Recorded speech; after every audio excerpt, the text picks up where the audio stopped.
Hola, welcome to another episode of Unscripted, and I have the great pleasure to introduce Juan Fernandez. Thank you very much for joining me today. How are you? I'm doing good, David. How are you? Good, good. So you are a pro in the cybersecurity space, and specifically MSP and MSSPs, and it's a great pleasure to have you on board. And I would love to talk shop about what it is that you do and what is Sure. the contribution associated with this space. But before we get started, to kind of provide some clout around your background and so on, how you get started, how did you become a Yeah. master in this particular domain? Well, I don't know that I'm a master per se, and I think we're always lifetime learners, right? But if I can share any advice, it's just a lot of what I've learned is just being in the industry for a really long time. I started off at a many years ago, I think 20 plus years ago, in a little place called AOL. And I learned a long time ago it was, all about educating people on how to get on the internet. It was really important to help them understand best practices and understand the meaningful ways to stay protected online. And that's always resonated with me. So, obviously I got started there and then I worked my way through my career, growing up as an engineer by trade and really focusing on, certifications and education to like make sure that I knew what I was talking about. So I've been really focused on that for quite some time. And really, the important piece of that is what, those best practices and really focusing on, the protection aspect really helped me to grow in my career and just kind of really do some really awesome things and, head up some major organizations, build massive corporations. And, one of the things most recently I think that I'm most well known for is, building and scaling a large MSP where I went 0 to 20 million in about 6 years. But again, that's the thing that everybody sees. But it also comes back to learning. I had an MSP, or not even MSP, back in the early 2000s, where I had an IT company that provided break fix services, and I burned that to the ground. So as a young entrepreneur, I had to learn really fast on how to do things. So my second shot at it was a success, but the first one I learned a lot of lessons, and that's where I think I can give back. I learned a lot about configuring systems. I have been through it all, right? We know the old Novell days. I was there for Y2K, if I can say that out loud. I mean, I've been here for some time, and I've stayed in this industry just being, and I think it's really interesting to see how we've evolved, and being at this new frontier of virtual infrastructures and cloud infrastructures, coming from building computers back in the old days to now having all these virtual infrastructures. It's really really interesting to see. And so I've been a big proponent of staying up with technology, and thank God I have, because this is the way the world's going. Absolutely. And let me ask you this: do you still have a couple of those AOL CDs somewhere hidden in the drawer? No, Tell but me, tell me the truth. I do have something that I've kept over the years. And this is probably the one thing of all my books, because all of us that have been engineers, we've kept all of our books forever, and all those Microsoft and all your study, your CompTIA AOL study guides. This little guy has made the test of time. And I have kept this. This was the original Webster's Pocket Dictionary from back in the early 90s. And this was the internet. This is all the websites from back in the day. This is as deep as the internet was. And so this Wow, little guy has been with me for a long time. that's a timepiece right there. That's amazing. It, and I remember back in the day, they were, people were asking, how are they going to make money off the Yeah, internet? It was a wild, wild west. But let me ask you this, and we have limited time, so I wanted to make it worthwhile for the people watching, specifically sure. MSSPs, MSP owners that potentially have a lot to learn from somebody like yourself. What? So you've been there, done that. Sure. You have the scars to show for it. You have the success, the badges to show for it as well. What would you say are the top three things that make an MSP MSSP successful and differentiate themselves from all the 10,000s other service providers? A lot of people ask me that question. And it's like, Juan, how do obviously we all do the similar thing, and I also get asked the other question, because I also run the MSP Growth Coalition, right? So now when I came out of my MSP, I created the MSP Growth Coalition to help MSPs kind of find their way. And one of the other things that I did was also wrote the MSP Owner's Handbook, right? And so the real reason for that was I needed to get everything that I knew out to help people as this initiative that I have called Live, Learn, Give, right? You live it, you learn about it, you figure it out, and you give back. And as we talk about those things, the big piece of that is strategy, right? Figuring out what your unique IP is. And a lot of people say, Juan, can you give us some KPIs that, we can shoot for? I stop them and say, hold on a second. I don't want you to be like everybody else. If I give you an industry number, it's going to make you like everybody else, right? And then ultimately, at the end of the day, when I'm like everyone else, I'm gonna, my value is relatively similar. So the next thing I compete on is price. That's going to drive me down to zero. Trust me, I can tell you, zero sum game is not a business model, right? And so, what I do is help them understand, the biggest thing about building a company that's truly scalable, and I use this equation all the time, is if the problem equals Juan, Juan is the problem. And so if you're empowering your people to be successful, that's the whole unlocking of the ecosystem of awesomeness, right? That's how you crack the code on growth, is you empower your people to be successful in their roles. Now I say this on purpose because in order to get to the point where I have a strategy on how to build my company, I need to make everybody responsible for the growth of the company. So back to the KPI conversation, right? If you give everybody a number, let's just say, just go to somebody and say, what's your, give me 4 numbers that you think are things that you could measure in your day-to-day job. I don't care if that number is 0 today. Doesn't even matter. What you do is you make everyone responsible for something, right? And as you go along each month and everybody reports back this number, maybe 5 is high, and what's 5 mean? Is it good or is it bad? Oh, well, I feel like 5 might be bad. Okay, well, how do we get back to -5? And you make them responsible for something. All of a sudden, you have people that care about their job, right? Because at the end of the day, people that care about their job, and I say this during the Great Resignation, it was because there was no process for employees to be successful. So a lot of people that lost a lot of their people that told me that they didn't have a process for employee success.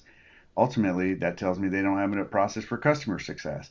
Because without your people, you can't make your customers successful.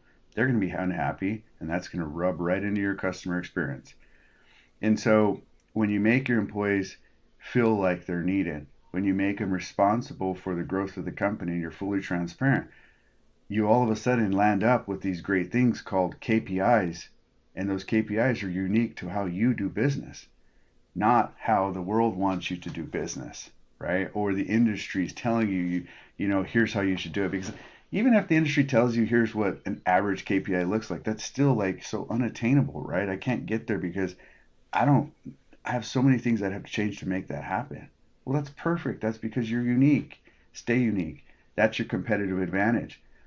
And I say this all the time, and I say, okay, once you figured out your numbers and you got an employee team that's rallying behind their numbers, championing towards some greater good, guess what?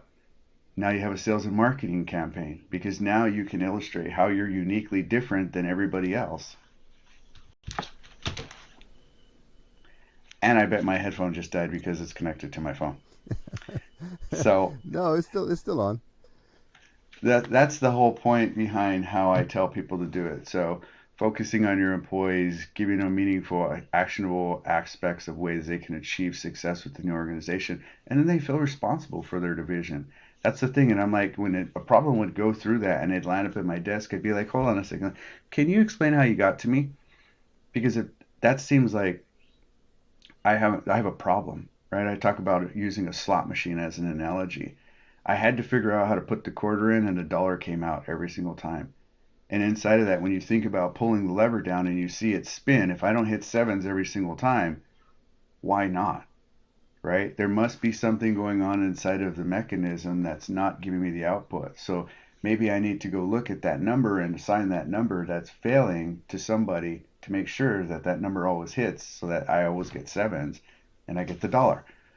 So it's really important to go through your process, whether it be your onboarding, you go your tier 1 support, your tier 2 support, your tier 3 support, your tier 4 support, your project delivery, your customer onboarding. You just break each one of those down into meaningful processes within your organization and operate them effectively. So that's how I help MSPs kind of think through it and really help have them go to market with it.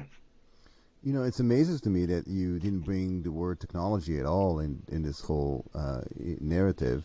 Mm-mm. It's all about the people, but yet there are so many vendors out there that touting and reaching out to MSPs and Sure. MSSPs saying, hey, this is what customers are looking for. You can make a lot of money. This is kind of the revenue generation secret, the silver bullet, and so on. And you're smiling because you probably have an opinion about that. I do. And I am a very opinionated person about that. For any vendor that's ever done business with me, they either like it or they don't like it. And when I was an MSP, I was very stern about how I managed my internal program, and I was very diligent and very dedicated to the vendors that I had, because when I just talked about this on another webinar recently about this, and it's called vendor due diligence, right? And it's not about whether or not the vendor has the products or programs that are secure and SOC 2 and all those regulative aspects. How do I make money with you? What's my cost of implementation? How do you empower me to work with my partners? And what's my go-to-market strategy? Do we ride along? Are you guys doing business with me? Like, what's this? That's my due diligence, right? How am I making money with you? And I used to stack up anytime. I waited 2 years to roll out cybersecurity in our organization because I wasn't ready, right? I wasn't willing to take on the limits, the liabilities, the opportunity, because if you touch that, it's your responsibility, right? So I waited, and everyone's like, why aren't you just doing this? And I'm like, because I'm not ready to offer it. I need my contracts to be in line. I need my conversations to be in line. I need my process to be perfect before I implement this. Because if I don't have all these things figured out, it's going to be a failure. And I can't have my customers have an experience that isn't very clean and very synergetic with this process. So we'd interview tons of vendors, and then we'd come back to the table and measure them up and figure out which ones were the right fits that were going to work for us and met the reasoning. And then we would use that as a battle card to have conversations with customers when they'd say, well, why did you pick that vendor over others? And we would show them a matrix of, here's why. And Yeah. here's the reason that it's meaningful for your business. I needed to have a conversation because, again, remember the seat that we have at the table with the customer is I'm buying on their behalf, right? And when you think about that, you think about our partnership. I saw something, and it's interesting that when I read it, it was like, why do we call customers customer instead of clients? And I'm like, why don't we call them partners? Like, I don't want to call them a client either. I want to call them a partner. Like, that's how close I want to be with my customers as an MSP or an MSSP. And I need to prove my worth in that arena. And so I don't jump on vendors. I love toys and tech. Trust me, I'm just a geek gadget guy like anyone else, and I absolutely love the new flashy thing. Um, but I also have responsibility to my partners, and those are my internal customers, which are employees and clients, however you want to call them. Everybody needs to be able to support something that we're doing. So everybody has to be educated on why we're doing it.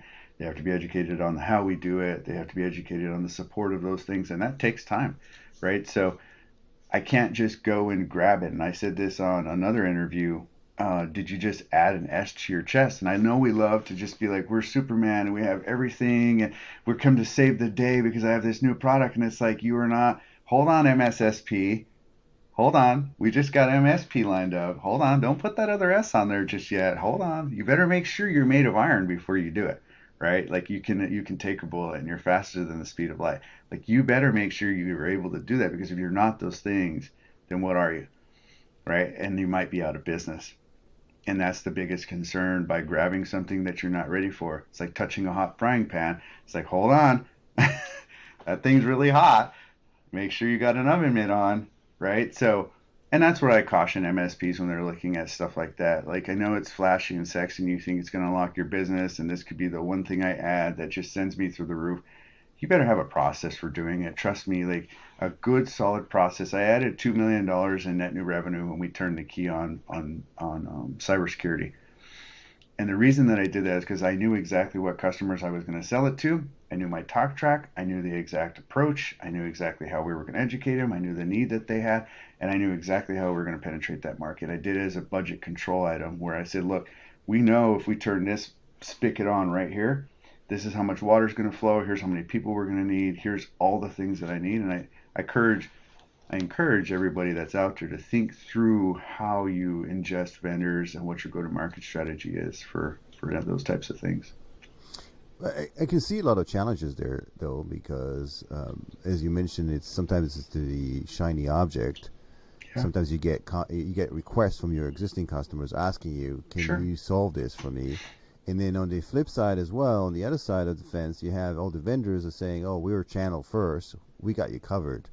And Yeah. there's a lot of moving parts. But then when it comes out to an actuality, as you mentioned, you as a cybersecurity, that decided to jump into with both feet into cybersecurity, it took you 2 years. Yeah. And somebody like yourself took 2 years. But some of these MSPs are jumping very quickly into almost like not by design, but just due to the fact that their customers are asking for it and say, okay, Sure. why I not? get it. External pressures, I get it. I totally get it. I'm not saying that you can or you shouldn't.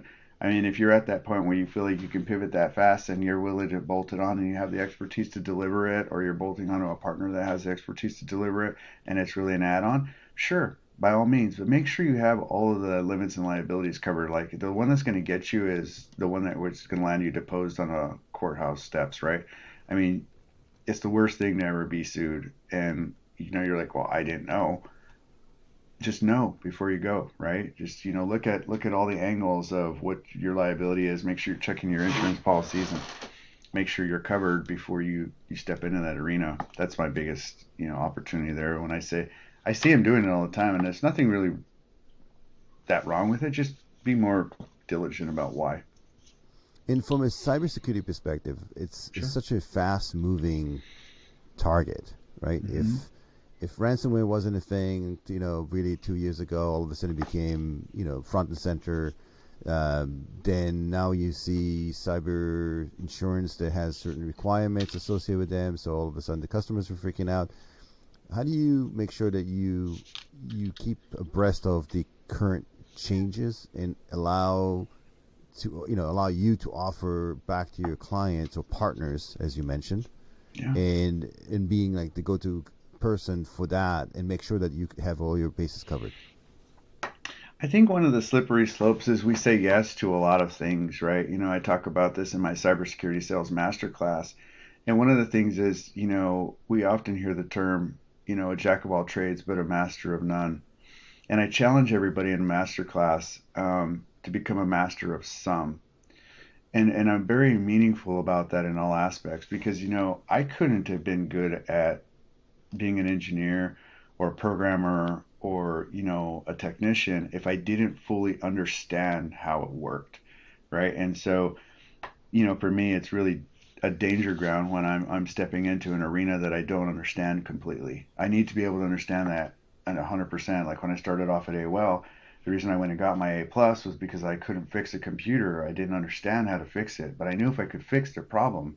The problem wasn't that they didn't like the internet or want to get on. Their computer wasn't working operationally appropriate. So when I got my A plus, I remember troubleshooting computers over the phone, walking people through, telling them how to do things to fix the problem that they had. And that's the same thing now in cybersecurity that I think we have is, we need to focus on best practice.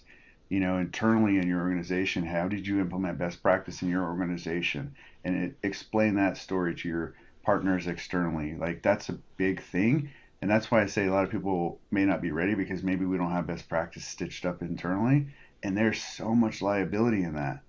I mean, and so when I think about how I keep up to date, I stay on top of, there's a lot of resources. There's so much data coming so fast. It can be really easy to get overwhelmed by it or feel like you have to do something because I'm like the whole world's burning down. I focus on stuff. I focus on the things that I can fix, and I focus on the things that I can impact. And I'm very diligent about those. And I'm like, okay, look, I'm going to pick this segment of business, which is the most juvenile aspect, which is the educational piece of why you need security, and go to market with my customers with that. They don't really need to know all about MDR, XDR. They don't need to know about how I'm protecting them on the back end. What they need to know is that their business is going to stay solidified and that I've taken care of it and that all of the offerings that I have underneath the house, under the umbrella, are going to protect their business. I did this on Shark Tank, right? They asked for the best cybersecurity sales presentation, and actually Bob Kosis just posted it on LinkedIn as a memory of 2018. And it was one of the most amazing moments because what they asked for wasn't what they wanted. And I went on stage and said that to them. I was like, what you asked for isn't what you want. What you want is faster route to market to enable the modern workforce to be able to increase your products and profitability. That's what you care about. You don't care about this question that you asked. So customers even asking questions about cybersecurity, like, well, what are we doing about cybersecurity? And I'm like, you don't care about that. And you don't even want to ask a tech guy about cybersecurity. You're not going to understand a word I say. What you care about is that I got your business covered. And let me show you how I do that. Like, it's super simple and quick when you think about it from that perspective. But I think so many of us answer the question, and that's the slippery slope, right? We start trying to talk tech to customers, and it gets out of hand. So, And how do you make sure that you are, as I mentioned, once you start having that conversation, understand their business and their goals? Because it's really interesting. Because you're right, it's so easy to get into the slippery slope of talking sure. tech and talking cybersecurity, but essentially they're only partnering with you because you are a business enabler. Yeah. You're there to help them sell more, become more efficient, and do all of that with little risk as possible. Mm-hmm. The big thing I do, and again, I encourage MSPs to do this, is ask a lot of questions about their type of business, right? Because, and I love this part, right? Because people often say, Juan, I have all these meetings with all these customers, but yet all I get is no at the end of it. And it's like, okay, and I hate to say this out loud, but it's like, if you walked away with a no, it's probably because you brought it with you. And they're like, what the hell are you talking about, man? Like, how rude is that? And I'm like, so if a customer invited you into their office, they're not asking you if I need technology. They're telling you I need technology. And now they're just trying to figure out if you're the right partner for them, right? This is speed dating 101. And if I come in and I start telling you all about myself, anytime you ever sat at a table, you ever heard somebody talk all about themselves, it's kind of a turnoff, right? So the worst thing we could do is come into a customer meeting and talk all about ourselves, right? It's like, let me get to understand whether or not we're a good fit, and let's meaningfully have that conversation, and let me understand more about you and your goals and dreams in life and the pursuit of happiness. What does that mean to you, and where do you want your business to go, and can I make technology a strategy for you and your business, right? That's my job. And if so, if I feel good about that and that relationship, and you feel comfortable with me, and you feel like, you know what, he has a plan that might work, or I like this person enough, they're going to say yes. They're not even going to talk about price. They're going to just be like, let's do this. But so many times we get into the role of talking way too much about ourselves, having way too much conversation about our product, getting way too technical, and answering the questions without asking any of them. But Juan, is that because, listen, just being a devil's advocate here, right? So Sure, you sure, go sure. in, you go into a meeting, and you have 35 minutes or 45 minutes, and you almost feel like this stressed out because you're gonna have to deliver value. And Yeah, so before you even know it, you start talking about yourself and the things makes you special, and you forget. By the time you look at the clock and there's 3 minutes left on the time that you have allotted, and then you ask a couple questions and the meeting is done. I think that the stress, and they just go in there and kind of barf all over just the knowledge that they have and how much yeah, qualification, and you're smiling because that's true. I do. And we do that oftentimes. We talk too much about tech. And here's the thing, like if somebody invited me into their house, like, the last thing I'm going to tell them is how great I am. That's going to be the last thing I say. Honestly, I feel like even personally, I get embarrassed by how much I've done sometimes and people recognize it. I just don't feel like I should be recognized for anything that I've done. I'm just here to do a job and I'm here to help people. But, asking questions to them is probably the most essential thing. I talk about it all the time. And it's like, if you ask the right questions, it's called a deal autopsy. If you ask the right number of questions, it's amazing if you keep asking those questions and you track that output. Because if you see the heat map emerging that this question resonates, and if this yes pops out more and more every time, the more yeses I get, the more closed deals I get. But we don't do that. We just keep going in and just saying the same thing, and we're like, I never close a deal. It's like, because you're just pitching. Like, you're not engaging. You got to stop for a second. Like, are we a good fit? Like, it's super easy. I would go in and say, hey, I bet you have this problem. Or how do you feel about this kind of problem? I do this in the Sales Cybersecurity Masterclass. It's like, ask the question. I'm not asking you a question that I don't know you already have. I know it hurts, right? It's like a physician. I use this analogy. When you go into a doctor's office and you go and you have a pain in your leg and you're like, doctor, I got a pain in my leg. And he's like, oh, no, you know what? I've seen this before. We're going to have to cut that thing off. You're not going to be able to walk. We're going to need to put you on crutches. Let me go in and get you an order for a wheelchair. And you're like, whoa, whoa, whoa, whoa, whoa, man. I don't think it hurts that bad. No, no, no. I'm telling you, I've seen this. I'm going to say it. You're just going to need a wheelchair. And you're like, hold on. I'm going to go get a second opinion. Next guy you go talk to, and he's like, well, let me ask you a couple questions. And it's like, well, I'm thinking you're going to need a prescription. You might need some chiropractic work. You may need to go see some specialists and come see us every day for the rest of your life. That's probably what's going to happen here. And you're like, I don't know if I like that one either. So you go get a third opinion, and you go, and he starts asking you a ton of questions. And he's like, you know what? Honestly, I think you got a pinched nerve. Here, look, do some stretching exercises, and call me if it returns. But I'm pretty sure you just got a pinched nerve. And you're like, I like this guy. The next thing you know, I'm going to tell everyone in my family to come to this guy, right?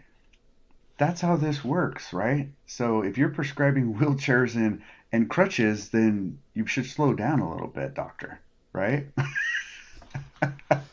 And this is the beauty of it, right? We look at it from the outside and it's like we've experienced these things in life, but yet we go and do it. And it's like, oh, when I see it from the lens of my own reality, it's like, oh man, I prescribed a wheelchair yesterday. I love that, Juan, and it's been a real pleasure. I want to be cognizant of your time, and I know you're super busy, but I would love to do this again and maybe dive into some other topics. Sure. But until then, what is the easiest way for people to reach out to you, Yeah, get more information, books, whatever the case may be, consult? Come over, MSPownerhandbook.com. Go pick this up. This is a give back book for everyone that sells. We're actually giving away certification. So the money is going into a fund that we're giving back to the community. So if you need certification, come and apply. Also, come find me over at HacWare.com. I have a wonderful opportunity to be the global channel chief over there. So we have a great MSP Cybersecurity Sales Enablement Masterclass we do every 2 weeks. We also have a LinkedIn cybersecurity community that we'd love to have you guys be a part of. So come join us over there. You guys are looking for tips, tricks, or just some good jokes, maybe another doctor pun. Love to have you. Thanks so much, Juan. It's been a real pleasure. And again, thank you for being an inspiration for a lot of MSP and MSSP owners. Looking forward to see you the next time. And for those who joined, thanks very much. And see you at the next episode. Be safe online as offline as well.